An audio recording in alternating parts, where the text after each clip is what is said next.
The sun was a fierce white coin in a sky of perfect blue, hammering its heat down on the rocky coastline.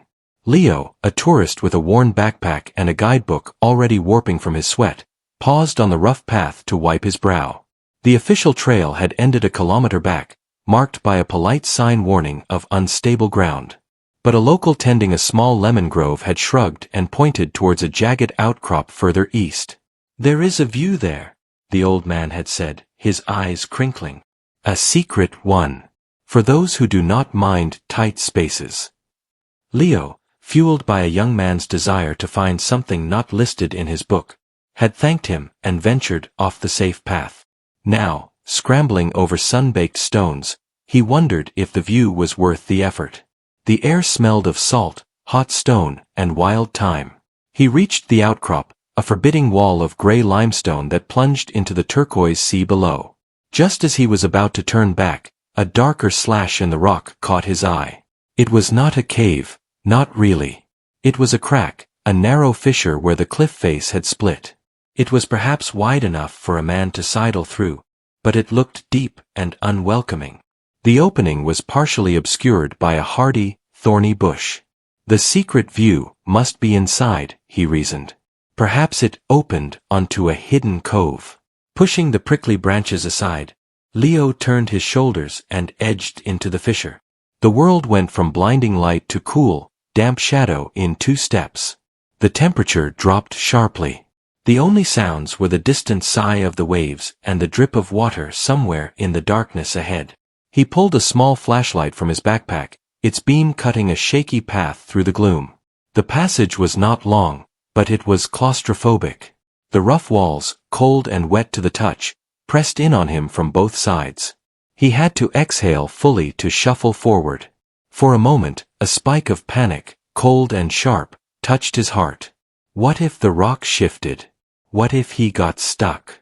He pushed the thought away, focusing on the beam of light. After a tense minute, the narrow passage abruptly opened into a small, domed chamber.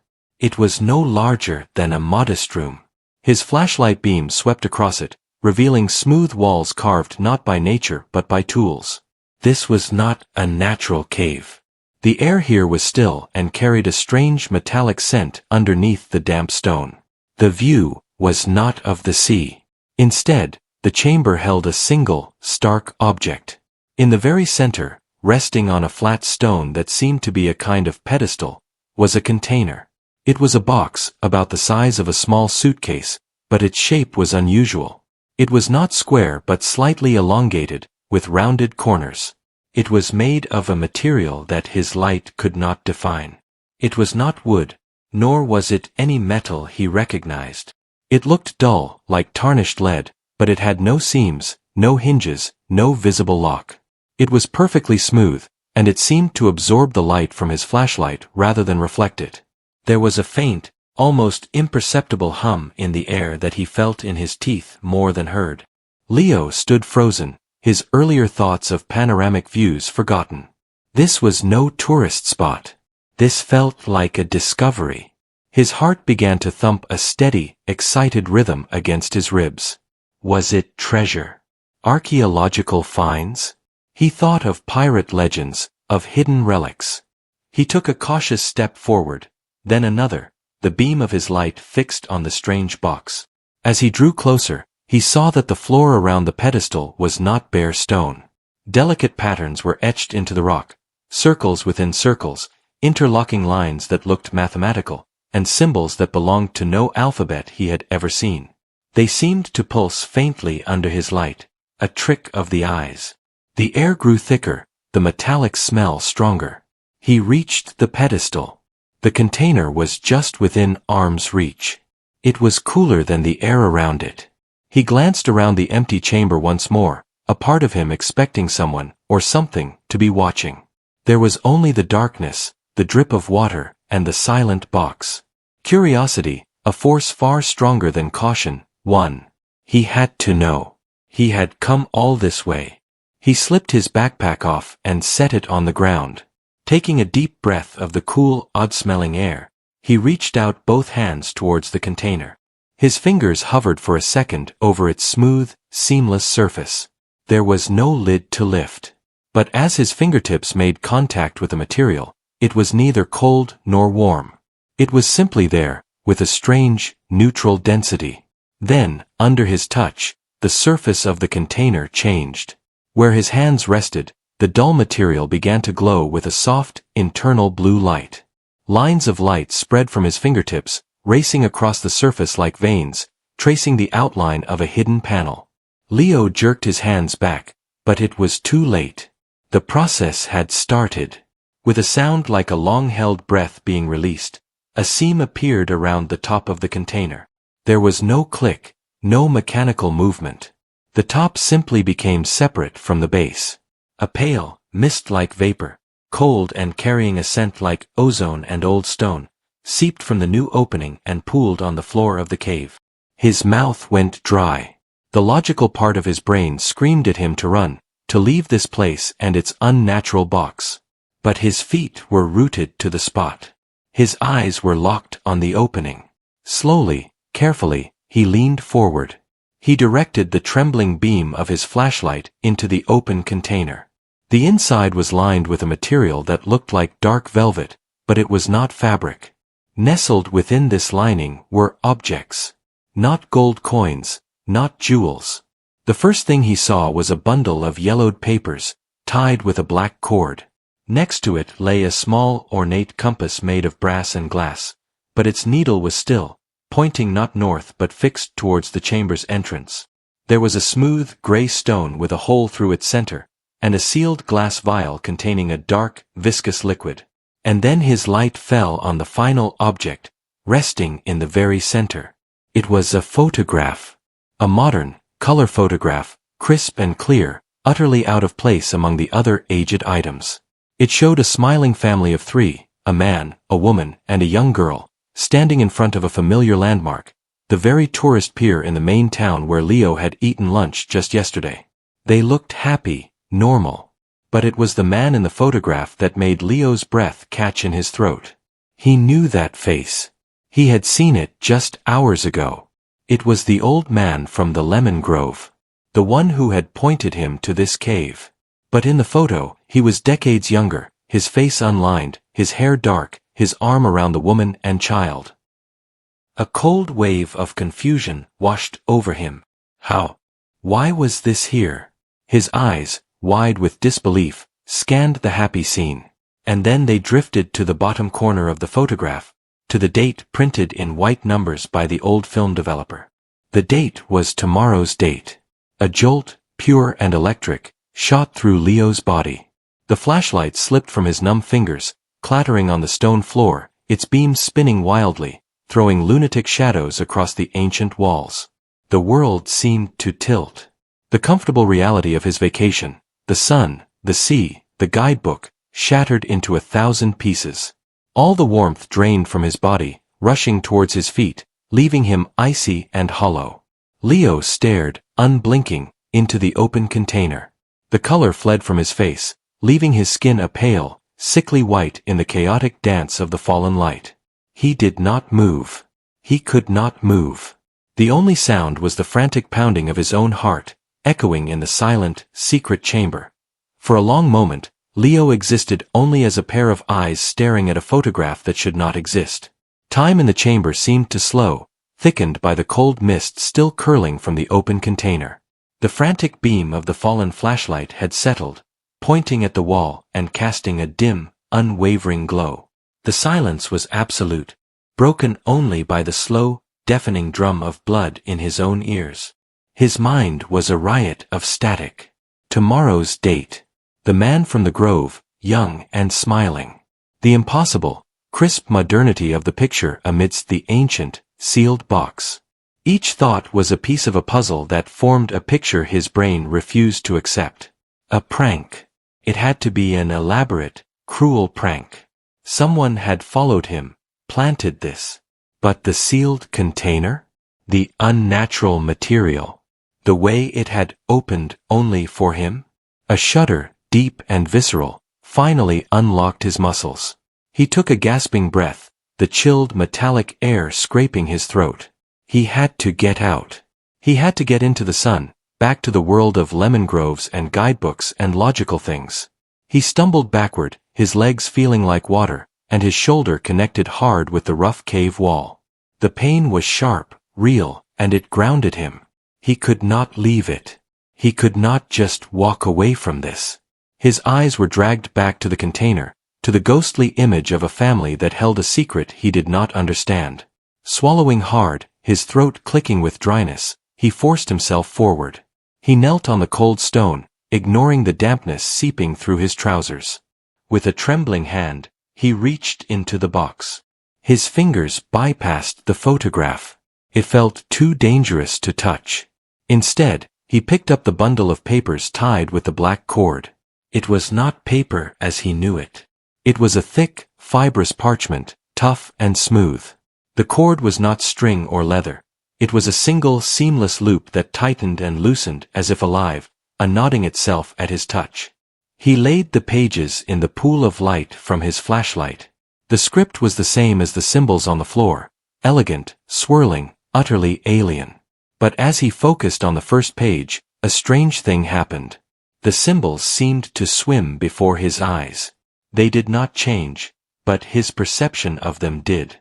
They rearranged themselves in his mind, not into letters he knew, but into pure, cold concepts that settled in his understanding. It was not a story. It was a log. An observation record. Entry. Cycle 7932. The subject remains stable in its temporal loop. The anchor point, local designation, Lemon Grove Rock, holds. The family unit continues as the primary resonance focus. No deviation detected. Entry. Cycle 7933. A ripple. Minor. A tourist from the northern continent, designation, Leo, inquired about the view. Interaction was minimal. Protocol followed. The loop corrected. The photograph develops as predicted. Leo's blood turned to ice. His name. It was there, in this ancient, impossible log. He was part of this. He was an entry. He flipped through the pages with numb fingers. More entries, thousands of them, all noting cycles, stability, ripples, corrections. They spoke of anchoring reality, of stitching a specific set of events into the fabric of time around this place. The family in the photograph was not just a family. They were a resonance focus, a fixed point around which this small corner of the world endlessly turned. His heart hammered against his ribs like a trapped bird.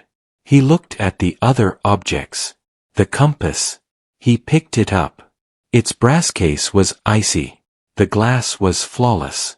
The needle, fixed rigidly towards the cave entrance, did not tremble. He turned his body, turned the compass. The needle did not move. It did not point to magnetic north. It pointed to the way out. It was a guide, or a tether. The smooth stone with the hole. He lifted it to his eye, peering through the natural aperture towards the open container. The view through the hole did not show the cave. It showed a scene of blinding sunlight and green leaves, the lemon grove. But it was not a static image. He saw the old man, his back to him, tending to a tree. He saw a bird land on a branch and then flicker, vanishing and reappearing in the same instant. It was a live view, a window to the grove outside, but it was stuttering, like a film with a scratched frame repeating. He dropped the stone as if it had burned him. His breath came in short, sharp pants. This was not treasure. This was not archaeology. This was a machine. A cold, silent machine made of objects and symbols, doing something to time itself, and he had just activated it. The final object was the sealed glass vial. The dark liquid inside was utterly black, no light reflecting from it. It seemed to have a weight of its own, a slow, viscous movement independent of the vial's tilt. He did not dare touch it. The log entries had mentioned correction fluid for major ripples. A new, more terrifying realization dawned. The log said the loop corrected. The photograph developed as predicted. The photograph of tomorrow. The man had pointed him here today. The loop required his curiosity. It required him to find this box, to open it, to see the proof of tomorrow today. His free will felt like an illusion, a scripted step in a cycle that had repeated 7,933 times before. Panic, pure and undiluted, surged through him. He had to break the cycle. He could not just walk out and let this thing reset. He looked at the photograph again, at the happy, unknowing faces. Were they even real? Or were they just reflections, echoes held in place by this chamber? He grabbed the photograph. He would take it. He would show someone. He would take it all, the log, the compass, everything.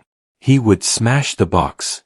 He began to shove the objects into his backpack, his movements frantic, jerky. The parchment, the compass, the seeing stone.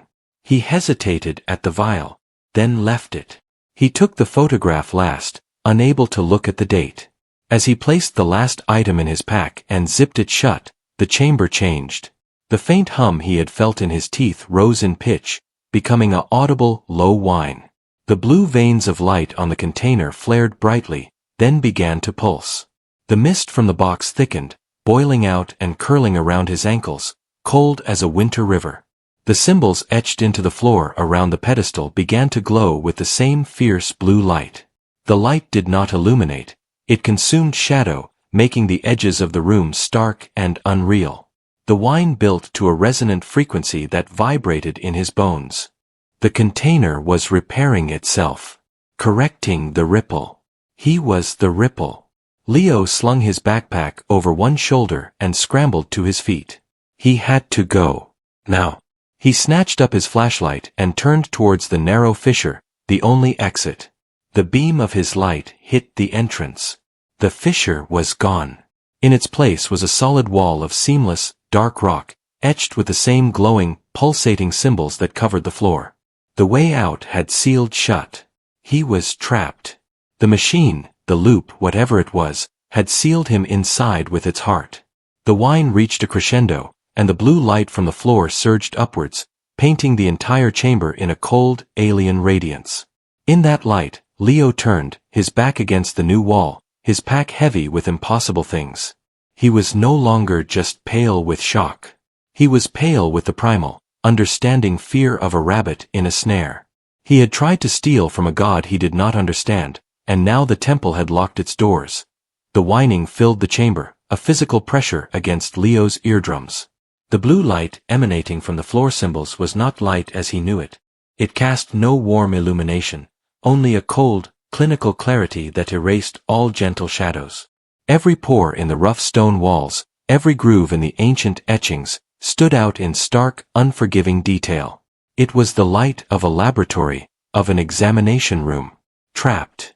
The word echoed in the silent chamber of his mind, louder than the alien whine. He pushed against the new wall where the fissure had been. The rock was unyielding, smooth and cool, humming with the same energy that lit the room. His frantic scrabbling found no purchase, no crack, no seam. He was sealed in a perfect, silent tomb with a beating, mechanical heart. His backpack, suddenly heavy with the weight of stolen time, slid from his shoulder and thudded to the floor. The sound was swallowed by the whine. He stared at it, then at the pulsing container. The machine was correcting itself. What did that mean for the ripple? For him. The mist from the container, now a thick, opaque fog, began to behave not like vapor but like liquid. It pooled around the pedestal, then, defying gravity, climbed up the sides of the container in twisting rivulets. Where it touched the glowing blue lines on the box's surface, the light flickered and changed. Images, faint and ghostly, began to project into the air above the container. Leo froze, his breath catching. He saw the lemon grove. He saw himself, from a high angle, walking up the dusty path, wiping his brow. He saw his own encounter with the old man, saw his own eager nod as the man pointed east. The scene was silent, a pantomime of his own recent past. The mist swirled, and the image fast-forwarded. He saw himself finding the fissure, squeezing through, entering this chamber. He watched his own earlier self discover the box, touch it, jump back as it opened. He saw himself peer inside, his face a mask of curiosity in the ghostly projection. Then he saw himself find the photograph. He saw the exact moment, the widening of his own eyes, the slackening of his jaw, the flashlight falling from his fingers. The projection lingered on his pale, horrified face. It was a record. A playback. The machine was reviewing the ripple. The whine lowered in pitch, becoming a ponderous, judgmental hum. The mist shifted again. The images of the past dissolved. New images formed, sharper, more intent. They were images of the present. He saw the old man in the grove, but the man was not moving. He was frozen mid-step, one hand extended towards a lemon, his face blurred as if seen through warped glass. The trees behind him were static, but the shadows at their base flickered and jumped like a broken film reel. The entire scene was stuck, skipping. The projection split. One half showed the frozen grove. The other half began to show possibilities, branching paths like cracks in glass. In one, Leo saw himself running from the cave, shouting, showing the photograph to a police officer in the town square. The officer's face was a smudge of confusion that then smoothed into blank indifference as he handed the photo back, dismissing him. In another, he saw himself throwing the backpack into the sea. The moment the objects hit the water, the projection showed the lemon grove winking out for a single, terrifying second, replaced by a blasted, rocky wasteland before snapping back. In a third, he saw himself sitting right here in the chamber, doing nothing, as the hours bled away. The old man in the grove unfroze, completed his step, and the world moved on, seamless. The machine was calculating. It was running simulations of correction, weighing outcomes to restore the stable loop. He was not just trapped, he was being studied. His every potential future was being analyzed by this silent, ancient logic. A new, raw fear cut through his paralysis. This was not a malevolent force. It was something worse. It was indifferent. It would delete him if that was the most efficient path to stability. The correction fluid in the vial, he understood its purpose now. It was for erasing ripples that could not be smoothed. For erasing him. He had to act. He could not wait for its cold calculus to choose a fate for him. His eyes darted around the chamber, searching for anything the projections might not have calculated. The light. It all came from the symbols on the floor. The machine was rooted there.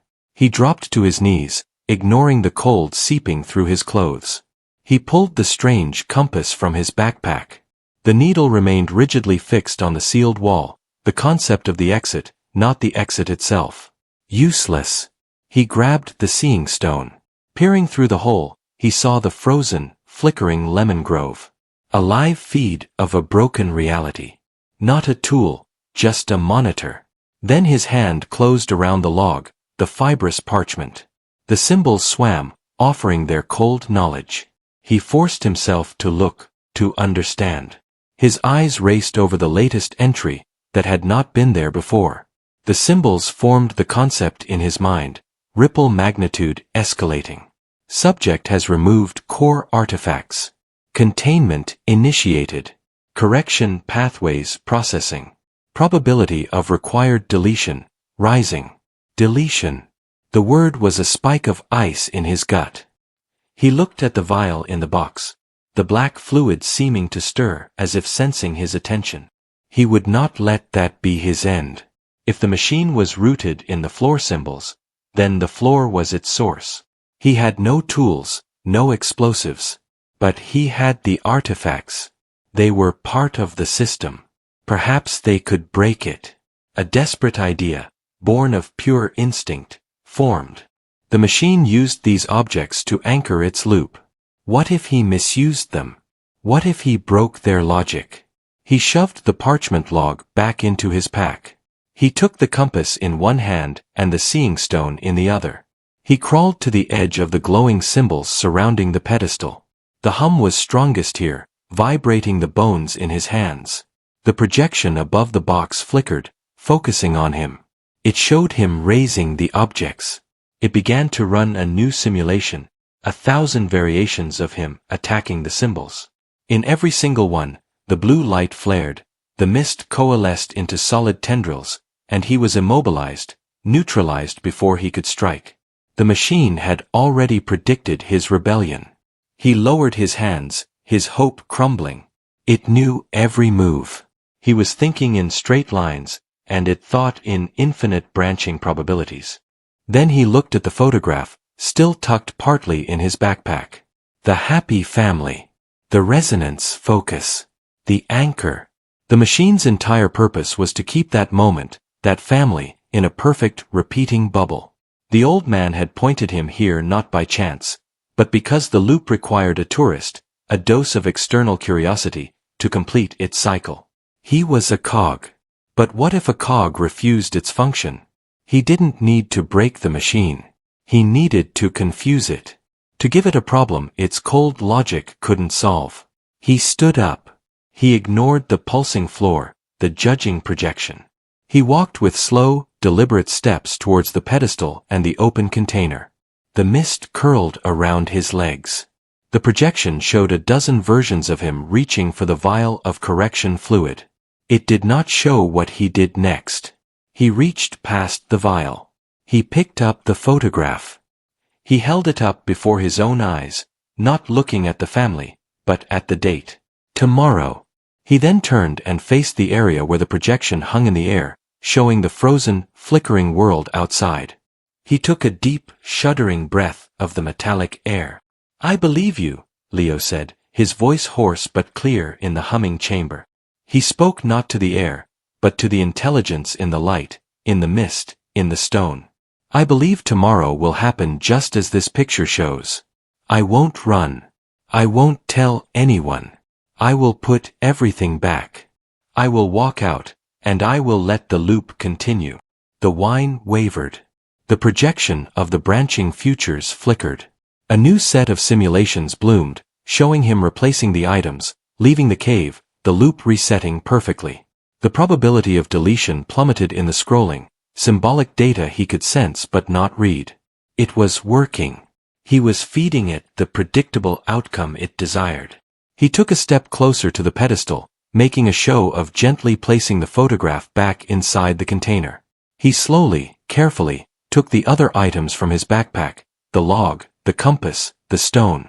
He laid each one back in its velvet niche with ritualistic slowness. The mist around his hands softened. The blue light's pulse slowed to a steady, calm rhythm. The machine was accepting the correction. The way out would open. He would be released, his memory perhaps fogged, sent back to his life as a tourist who had a nice hike. But as he placed the seeing stone back, his fingers, hidden inside the container for a moment, closed around one final object he had not removed, the black cord from the log. It was still in his pocket, forgotten, a single, seamless loop of the strange material. And in that moment, as the machine's vigilance relaxed, believing the ripple was smoothed, Leo made his choice. He was not a cog. He would not live in a world where tomorrow was a pre-printed photograph. With his other hand still in view, gently adjusting the compass, he used his hidden hand to slip the looped cord from his pocket. He didn't understand its properties, only that it was part of the system. As the projection showed a future where he turned and walked peacefully towards the exit, Leo dropped the endless, living loop of black cord not back into its place with the log, but into the dark, viscous contents of the sealed correction vial. There was no sound, no flash.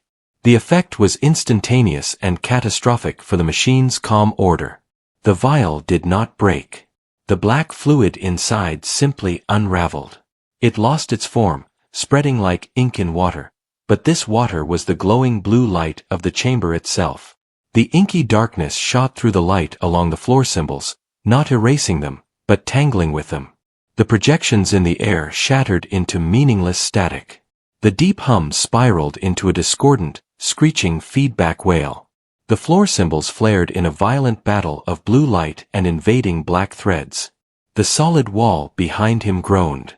A crack, sharp as thunder, split the air and split the stone. Dust rained from the ceiling. The machine wasn't correcting him anymore.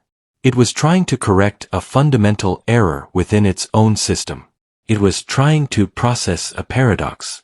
And it was failing. Leo didn't wait. He snatched his now empty backpack, turned, and ran not towards the old fissure, but towards the new, jagged crack that had appeared in the once sealed wall, a wound of pure chaos in the heart of order. The sound that chased Leo out of the crack in the wall was not a whine or a hum, but a scream of twisting stone and shearing metal that had no place in the natural world. He burst from the cliff face not through the narrow fissure he had entered, but through a fresh, raw wound in the rock, showered in grit and dust. The blinding white heat of the afternoon sun hit him like a physical wall after the chamber's cold blue hell. He stumbled, fell to his knees on the rough, sun-baked path, and gulped air that tasted of salt and dirt and normalcy. For a long moment, he just knelt there, his hands pressed into the hot stone, feeling its real, solid heat, listening to the real rhythmic crash of waves below. The world was here. It was solid. He was out. Then he remembered the scream of the machine. He scrambled to his feet and turned to look back. The crack he had emerged from was already changing. The edges of the broken rock were bleeding. Not blood, but a slow, creeping stain of the same inky blackness he had unleashed from the vial. It seeped into the gray limestone, turning it a dark, glossy obsidian. As he watched, the blackness spread in vein-like patterns, and the rock itself seemed to soften and quiver, like a mirage. A low, sub-audible groan emanated from deep within the cliff, a sound of deep earth in pain. He had not just escaped. He had poisoned the anchor. He had to get away. He grabbed his backpack, now light and empty of everything but his water bottle and guidebook, and began to run. He did not follow the path back towards the lemon grove. He scrambled upwards, away from the coast, driven by a primal need to put distance between himself and that weeping wound in the world. His mind was a storm of broken images, the photograph, the frozen grove, the unraveling black fluid. He had broken something ancient and fundamental. What had he done? After an hour of frantic bruising ascent, he reached a high ridge that looked down over the coastline. His body screamed for rest, his lungs burned, but he had to see. He found a rocky overlook and turned, raising a trembling hand to shield his eyes from the sun. The view was wrong. The coastline stretched out below, familiar and yet deeply alien. The sea was the same turquoise, the sky the same fierce blue. But the lemon grove was gone. In its place was a silvery olive grove, the trees gnarled and ancient, their leaves flashing gray-green in the light. The path he had taken was different, fainter, winding through different shrubs. The rocky outcrop that housed the cave was there, but its shape was subtly altered, less jagged, more rounded by 1,000 extra years of wind, and there was no crack. No black stain. The cliff face was whole, silent, and ordinary. A cold, sickening understanding settled in his stomach. The machine's loop hadn't just reset. It had skipped. His paradox had not destroyed the anchor point. It had forced it to jolt to a different stable point in its own long, long history. A point where the lemon grove did not exist, where the old man had never been born, where the photograph of tomorrow was impossible. The correction had been catastrophic. It had deleted a slice of time and stitched in another. He thought of the family in the photograph. The man, the woman, the girl. Were they still in the town? Were they older, younger? Or had they, like the lemon trees, simply never existed in this version of now? He had to know. He had to go back to the town. The walk down from the hills and along the new, unfamiliar coast road took hours. Every sight was a test. That bend in the road, was it sharper? That small white chapel on the hill, had it always had a red door? The uncertainty was a constant, gnawing itch in his mind. He felt like a ghost in his own life, a tourist in a country that had rearranged itself overnight. He reached the outskirts of the town as the sun began to dip towards the horizon, painting the whitewashed buildings in hues of orange and gold. It looked the same. It sounded the same. The gentle clatter of dishes from a taverna, the buzz of a scooter, the distant cry of a fishmonger closing his stall. The normalcy was the most terrifying thing of all. He made his way to the small main square, his heart thudding against his ribs. He looked for the tourist pier from the photograph. It was there. But the kiosk at its end was painted green, not blue. The boats moored alongside were different. Fewer colorful fishing boats, more sleek little sailboats.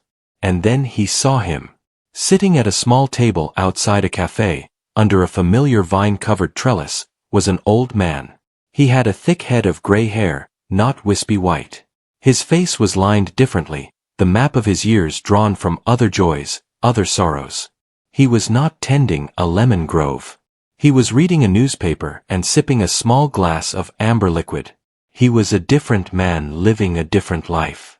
A life that, until today, had never included pointing a lost tourist towards a secret view. Leo stood rooted to the spot, watching. The man looked up, feeling the stare. Their eyes met across the square.